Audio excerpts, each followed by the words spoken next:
नमस्कार दोस्तों, मैं हूं डॉक्टर सीमा मिड्डा, आपकी अपनी लाइफ डिजाइनर। लेकर आई हूं आज बहुत ही इंपॉर्टेंट और खास वीडियो आपके लिए जो लोग घर खरीदना चाहते हैं और जो लोग प्लॉट खरीद रहे हैं उनको किन मेन बातों का ध्यान रखना चाहिए प्लॉट खरीदने के समय और कैसे चुनाव करें सही प्लॉट है या नहीं। चाहे घर बना रहे हो, चाहे फैक्ट्री बना रहे हो, चाहे शॉप बना रहे हो या कमर्शियल प्रॉपर्टी ले रहे हो, तो प्लॉट को सही खरीदने के लिए आपको इन इम्पॉर्टेंट बातों का ध्यान रखना है। सबसे पहले शेप ऑफ द प्लॉट। अगर आप घर के लिए प्लॉट खरीद रहे हैं तो स्क्वायर या रेक्टेंगुलर प्लॉट जो होता है वो बेस्ट होता है, आपके लिए बहुत गुड लक लाता है। अगर आपके प्लॉट की शेप टेढ़ी मेढ़ी है, तिकोनी है या और कहीं से कटा हुआ है एरिया, तो ऐसे प्लॉट को ना लें। और कहीं से भी स्क्वायर या रेक्टेंगुलर ना बन रहा हो तो ऐसे प्लॉट को ना लें। नंबर 2 पे, अगर प्लॉट की ढलान उबड़ खाबड़ है, ढलान एक तरफ से नीचे है, एक तरफ से ऊपर है, अगर ढलान है नॉर्थ में, ईस्ट में या नॉर्थ ईस्ट में तो वो ले सकते हैं। साउथ वेस्ट या साउथ वेस्ट में नहीं ले सकते, यानी कि साउथ का एरिया ऊपर की तरफ होना चाहिए, नॉर्थ की एरिया में नीचे की तरफ हो सकता है।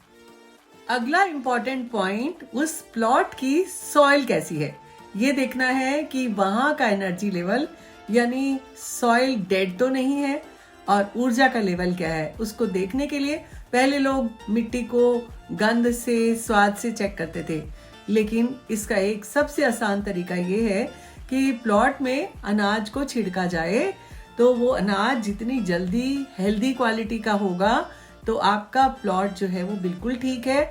अगर पौधे सूखे होते हैं, ठीक से नहीं होते, कमजोर होते हैं, तो वो बंजर प्लॉट है या डेड एनर्जी है वहां पर, इसलिए वो प्लॉट लेना ठीक नहीं है।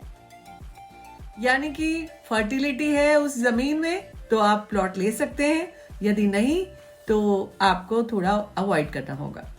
तीसरी बात इंपॉर्टेंट, अगर आप उस प्लॉट का सेंटर पॉइंट निकाल लेते हैं, यानी ब्रह्म स्थान निकाल लेते हैं, वह 3 फीट बाय 3 फीट का एक गड्ढा खोदें और उस गड्ढे में पानी भर दें। एक रात उस पानी को भरा रहने दें, अगली सुबह देखें, यदि मिट्टी में से पानी पूरा सूख चुका है तो आपका प्लॉट सही नहीं है, आपकी मिट्टी कमजोर है।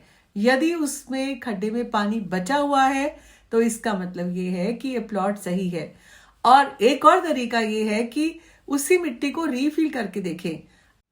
अगर उस खड्डे में आप मिट्टी रीफिल करते हैं, अगर वो बराबर लेवल तक आती है तो आपका प्लॉट सही है, अगर उसमें स्पेस बच जाती है तो आपका प्लॉट सही नहीं है, और अगर एक्स्ट्रा मिट्टी भी रह जाती है तो भी आपका प्लॉट सही है। अगला पॉइंट आपको ये देखना है कि आपका प्लॉट टी पॉइंट पे तो नहीं है, मेन रोड पे है और सामने से कोई दूसरी रोड तो नहीं आ रही, या आजू बाजू में कहीं क्रिमेटोरियम तो नहीं है, कब्रिस्तान तो नहीं है, और ये भी देखना है कि उस भूमि पर पहले से कोई हॉस्पिटल तो नहीं है या कोई केमिकल फैक्ट्री तो नहीं है। इन सब बातों को पहले से जान लेना ठीक रहता है। तो ऐसे प्लॉट को भी आप कंसिडर ना करें तो ज्यादा अच्छा रहेगा। नेक्स्ट पॉइंट ये है कि जो ओनर इस घर को या प्लॉट को लेना चाहते हैं उनकी एस्ट्रोलॉजिकल कैलकुलेशन क्या कहती है, उनकी डेट ऑफ बर्थ के हिसाब से उनके नंबर्स क्या है, तो उस प्लॉट के नंबर्स के साथ उनकी एनर्जी कितनी मैच करती है, कहीं वो एंटी तो नहीं है। और सबसे इम्पॉर्टेंट बात, उस प्लॉट की एंट्रेंस कहाँ पर होगी, वो एंट्रेंस को भी लॉजिकली आप डेट ऑफ बर्थ के साथ एस्ट्रोलॉजिकल कैलकुलेशन करके फिर चुनाव करें तो ये प्लॉट जो होगा सही चुनाव हो पाएगा। प्लॉट का सही चुनाव आपकी एनर्जी के साथ उसका तालमेल सही रहे, यही आपके लिए अति उत्तम होगा।